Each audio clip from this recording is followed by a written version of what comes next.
Perkenalkan, kami dari kelompok 4 yang terdiri dari Saya Lutfata Febrian Maulana dengan NIM K7124181.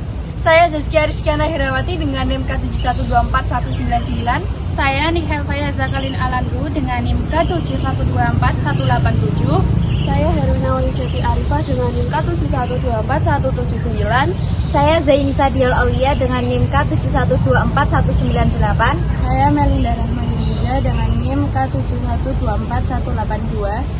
Di sini kami bakal memperagakan atau mencontohkan permainan tradisional yaitu dakon. Simak selanjutnya, next.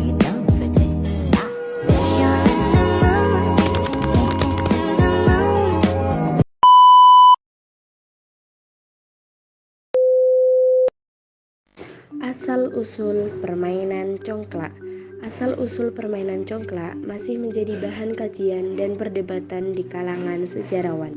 Beberapa teori menyebutkan bahwa permainan ini berasal dari Timur Tengah atau Afrika dan menyebar ke Asia Tenggara melalui jalur perdagangan kuno. Bukti arkeologis menunjukkan bahwa permainan serupa yang dikenal sebagai mancala telah ada di Mesir kuno sekitar 1400 sebelum Masehi. Di Sulawesi, permainan hanya disediakan selama periode berduka atau setelah kematian orang yang dicintai. Ini dianggap tabu untuk bermain game pada waktu lainnya.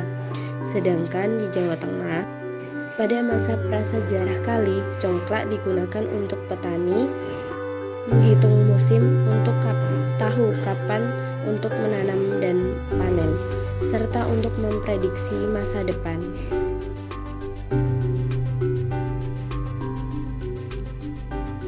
Cara bermain. Yang pertama, taruh masing-masing 7 biji di lubang kecil. Biarkan rumah kedua pemain kosong. Lubang besar di kanan dan kiri papan. Selanjutnya, dua pemain berhadapan dan melakukan suit untuk menentukan siapa yang pertama kali bermain. Pemain bergerak searah jarum jam mengelilingi papan congklak dan menaruh 1 biji di setiap lubang. Saat biji terakhir jatuh, lubang yang ada biji, ambil semua biji dan lanjutkan menaruh 1 biji di tiap lubang. Jika lubang kosong, pemain mati atau berhenti bermain dan giliran lawannya bermain.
Aturan bermain.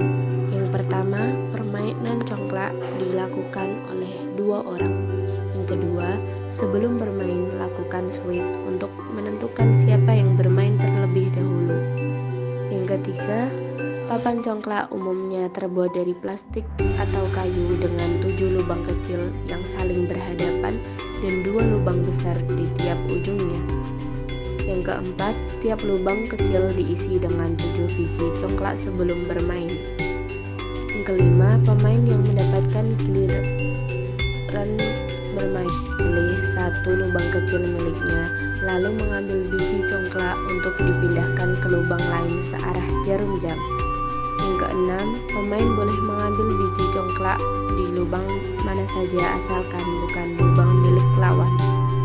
Yang ketujuh, biji congklak yang diambil harus dijatuhkan satu persatu sesuai lubang yang dilewati. Yang kedelapan, permainan berakhir saat lubang kecil kosong dan seluruh biji berada di lubang besar. Pemenangnya adalah pemain yang memiliki jumlah biji terbanyak di lubang besarnya. 10. Pemain yang menang akan memulai permainan berikutnya terlebih dahulu. Setiap pemain berhak mengingatkan jika ada kesalahan, kecurangan, atau pelanggaran dalam permainan.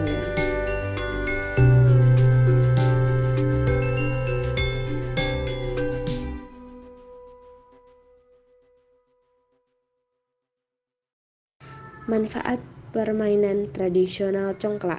Yang pertama, menanamkan nilai-nilai karakter.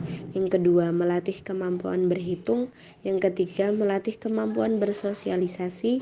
Yang keempat, melatih kemampuan motorik halus. Yang kelima, melatih kesabaran dan ketelitian.